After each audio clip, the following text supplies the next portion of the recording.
Hey, it's Jeff Zito, and thank you for checking out another episode of the Celebrity Jobber podcast.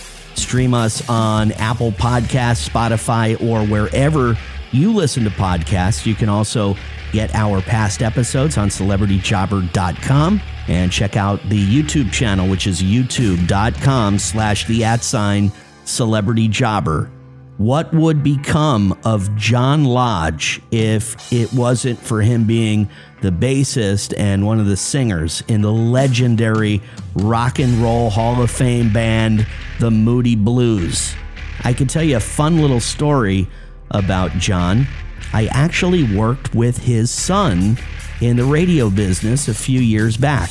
His name is Christian, and for all the time that I worked with Christian, I never knew his dad was John Lodge of the Moody Blues. He kind of kept that down to himself. Kind of a guy in good shape, and I had a nickname for him, Tight Pants. You know, when you're in good shape, you like to wear form-fitting clothes. So where was John headed if he didn't make it in rock and roll? You know, if he never met Ray Thomas or Graham Edge, Justin Hayward. What would have become of John? What got him interested into this rock and roll business? What was his and the band's big break? He's rock and roll royalty. Bassist, singer, songwriter for the legendary Moody Blues. John Lodge is my guest this week on Celebrity Jobber. The Celebrity Jobber Podcast with Jeff Zito. The Celebrity Jobber Podcast with Jeff Zito. If you like what you hear, please subscribe, give a 5-star rating, and leave a review. Check out all our past episodes on Apple Podcasts, Spotify, or wherever you pod.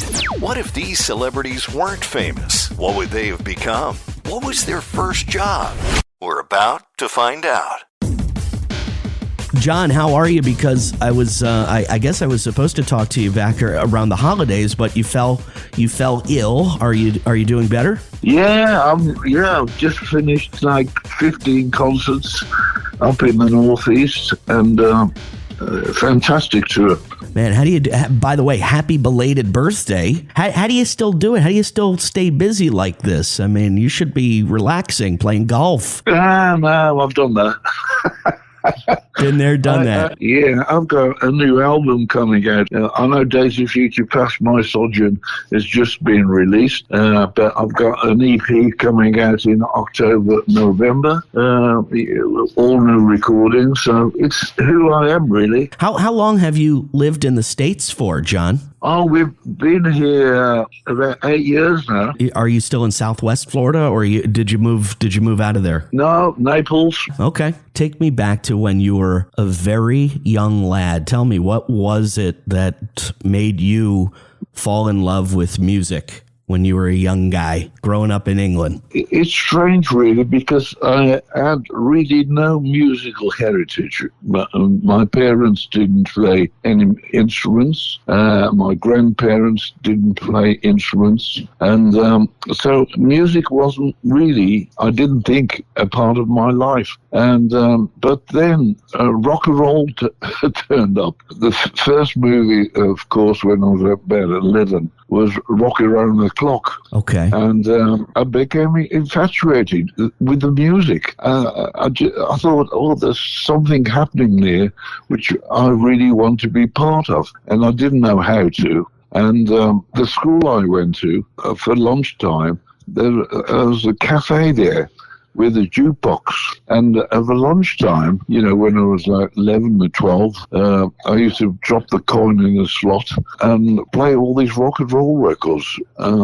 People like Fats Domino, Little Richard, Jerry Lee Lewis, Gene Vincent. And it was something about it, the excitement of it. And then a neighbour of mine wanted to sell a Spanish guitar, and my mum bought it off him for me when I was 13. And I remember taking that. I had no idea how to play it at all. No idea. and I took it to in my bedroom every day, and I sort of worked out how to play it, following the old skiffle songs Right. that were relevant in England at the time. And I still didn't know how I was going to be part of it. And then Buddy Holly released a record called That'll Be the Day. Oh, man. I heard the record and it just blew me away. When I saw Buddy Holly on the television, I think it was a Perry Como show, I think, something like that, in black and white. And I saw this guy with a tuxedo on and dicky bow and guitar, bass and drums. And I thought, oh, that's how to do it. That's how to do it. A singer-songwriter. And I managed to see Buddy Holly live when he came to Birmingham. And I was in the first row of the circle. And I watched Buddy Holly, and that was it. That was I then learned every Buddy Holly song that I could on the guitar. And what I was fascinated really with was the left-hand side of the piano, on all the boogie piano, Fats Domino, Little Richard, Jelly Loose, all those guys. And I learned on my guitar all the boogie part of the pianos, and I realized I wanted to be a bass player. Wow. That was, for me, the driving force of the band. The Celebrity Jobber Podcast with Jeff Zito. Okay, so I just wanted to see if this happened to anybody else recently. You get one of those messages on your TV that's like, hey, free trial for this streaming platform. So like, great, I click on it. And not only do I not get the free trial, I find out I'm already subscribed to this streaming platform. And I've been paying $10.99 a month for it for the last 6 months. And I haven't even watched it once. It'll drive you crazy trying to figure out how this happened in the first place. But let me tell you about Rocket Money. They are a personal finance app that finds and cancels your unwanted subscriptions, also monitors your spending and helps lower your bills so that you can grow your savings. You can see all of your subscriptions in one place, and if you see something you don't want, Rocket Money can help you cancel within a few taps. So stop wasting money on things that you don't use. Cancel your unwanted subscriptions by going to rocketmoney.com/jobber. That's rocketmoney.com/JOBBER. rocketmoney.com/jobber. Celebrity Jobber. I find it very interesting, John, that no musical history within your family. So what did your mother and father do as a profession for work? My mother really didn't do very much work-wise. My father was a tool maker in Birmingham. That's heavy machinery, heavy presses. Okay. He actually worked for the Norton Motorcycle Company. Okay. So at any point in time, John, because they are not musical people, and you say, hey, look, I see this guy, Buddy Holly, he's blowing my mind, and I want to be a musician. I want to go into rock and roll. Did mom and dad support your dream? Or did they try to discourage you and say, look, John, I mean, that's fine for kids, but, you know, what's your real job going to be? Did they ever have that talk with you? Well, I was really lucky in a way, because when I was like 8 or 9 years of age, I wanted to be a car designer. So when I left school at 15, I took an apprenticeship going to college to study engineering. So I was studying engineering during the day, right? A couple of nights a week, and the other nights a week I was playing my guitar. So they had two views of my personality, really. One was studying, and one was playing the guitar. And they're very supportive of me in both of them. Wow, interesting. Okay, because I would have figured since they didn't know anything about music, maybe they weren't too supportive, but maybe you were very, very smart. So they were like, okay, we don't have to worry about this guy. He's smart. He's going to be good no matter what happens, right? It is Dudley's College. But I do say, when I first formed my first band with Ray Thomas, my father actually got us our first gig playing in in the interval and in a jazz club. Oh, wow. Oh, wow. I don't think we got paid, but it was our first gig, and it was a club called the Tyburn House, Tyburn, and it became a hotbed of music after that years later. What do you remember your first job, whether it was inside music or not in music? What was your very first job that you got paid for? Studying engineering. I worked for a company called Parkinson Cowan, and they made gas cookers. But what was brilliant about this company is there was a complete company. They had a foundry, they had a chromium dipping plant, they had an assembly plant. So I learned from an engineering point of view everything about the process of making something, from the research and the development to the final product. And that was really good for me. It completed my education on how things get made. I think I adapted that to my music, I realised there had to be a start somewhere, and you ended up with a finished product, so a song. That helped. I think it helped me in a way. Yeah, I agree with you. So tell me about what you consider your big break. You're in the Moody Blues. When bands start, it's a long road, and sometimes that road never ends. They never get to where they want to go. Was there a moment in time, a song or something happened to you while in the Moody Blues that everything changed? You became, you were on the road to becoming, who you guys are now in the Rock and Roll Hall of Fame, rock and roll royalty? I don't know what really. It was very gradual. It was very gradual, because Ray Thomas and I were in a band for 4 years before the Moody Blues. But I was still at college when the Moody Blues started in 1964, because I was 2 years younger than the rest of the guys. And when they started the Moody Blues, they asked me if I wanted to join. And I said, I've got 2 years to go at college. I'm going to finish my college. Once started, I have to finish things. 2 years later, Ray rang me up and said, have you finished college yet?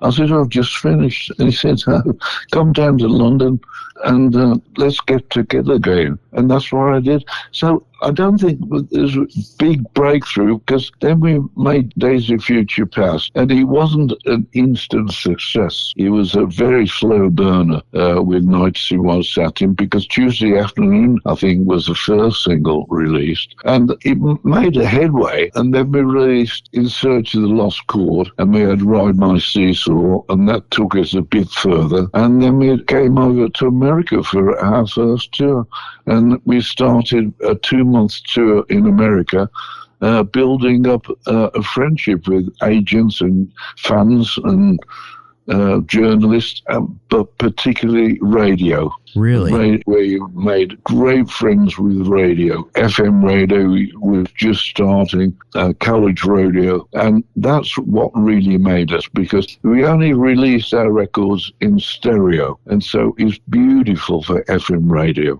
It was perfect vehicle, and after 2 years touring, we suddenly realized we were top of the bill. Right. Now, is it true when you guys first released Nights in White Satin that it wasn't the hit that it actually became? Didn't it? That was a real slow burn for you. It came out and then it kind of had a resurgence maybe a few years after you put that song out, correct? Yeah, we released an album called Seventh Sojourn, and we had a single called I'm Just a Singer in a Rock and Roll Band. One of my faves, by the way, just so you know. Thank you. Well, that was out, and then suddenly people realised about Nights again, and suddenly Days of Future Past came out, and that followed Sojourn as a #1 album, and Nights in White Satin was there again. But this time it was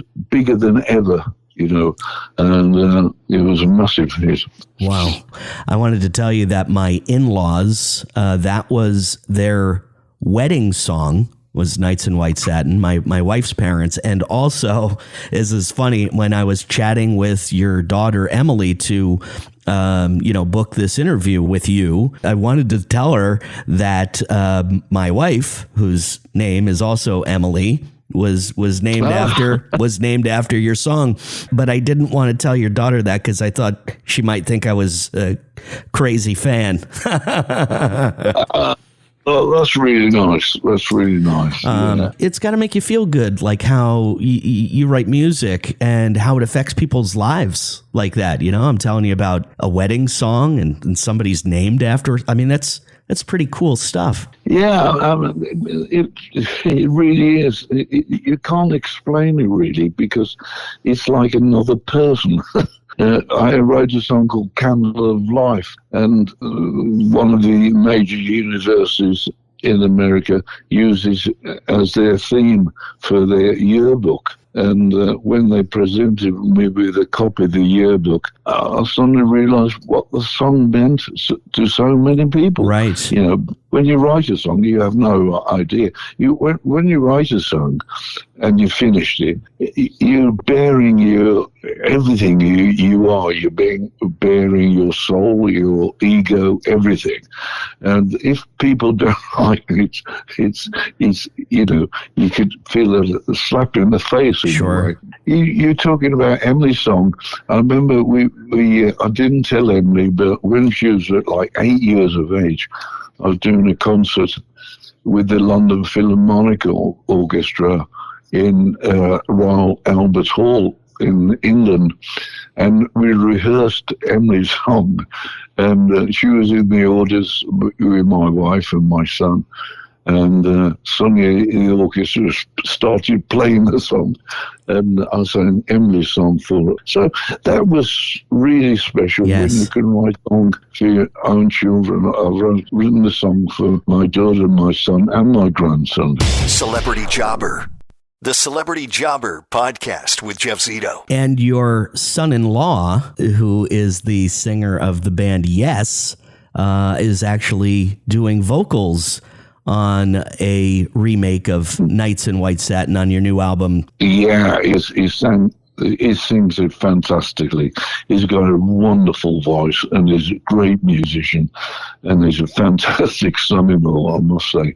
It all started really on the Royal Affair tour with Yes, and Alan White was a drummer in the Plastic Ono band, who was the drummer with Yes, of course, and he recorded Imagine.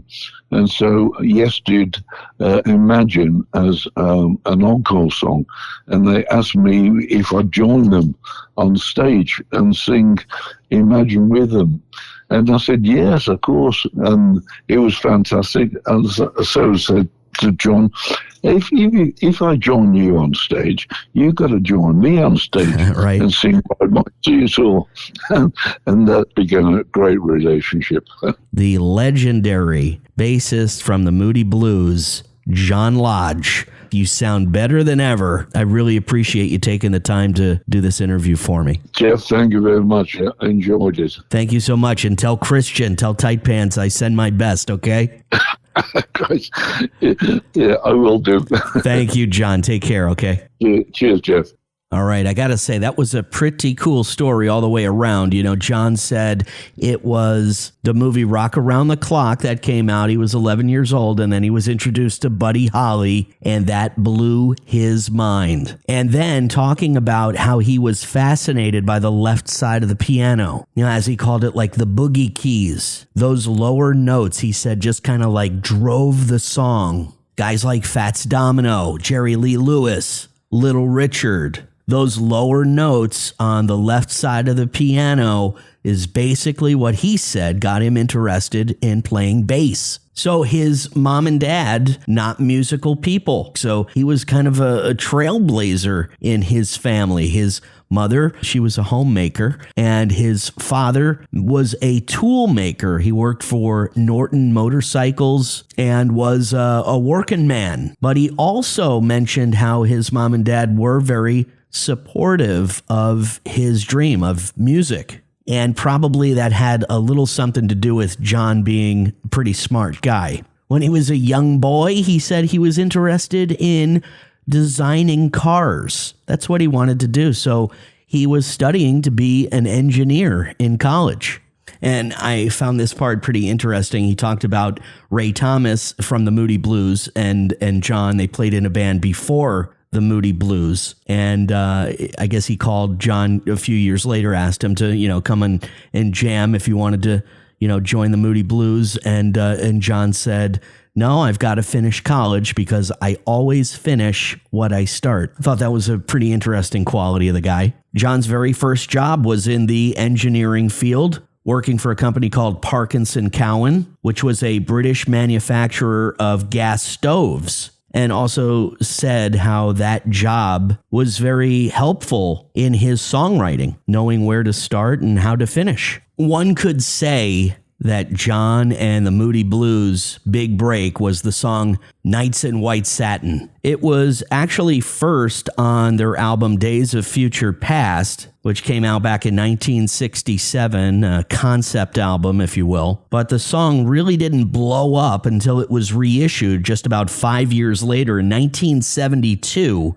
The single hit number 2 in the U.S. So he said kind of a gradual burn for that song. And he also mentioned when he came to the U.S., they made a lot of friends with concert promoters, people in the music industry, and became great friends with radio stations here in the U.S. He's just wrapping up a tour, a new album, Days of Futures Past, My Surgeon, and he says he's got an EP coming out in October. You can check out his website, which is johnlodge.com. Legendary bassist, singer, songwriter from the Moody Blues, Rock and Roll Hall of Famer. So thank you once again for listening to another episode of the Celebrity Jobber Podcast. You can stream us on Apple Podcasts, Spotify, or wherever you listen to podcasts. Also, past episodes you can check out at celebrityjobber.com. Follow us on Instagram, Celebrity Jobber Podcast. And again, our YouTube channel is youtube.com/the @Celebrity Jobber. Please subscribe. Would love a 5-star rating and leave a review. It's all I can ask. Once again, thank you so much for listening to this week's episode of Celebrity Jobber. Until next week, I'm Jeff Zito.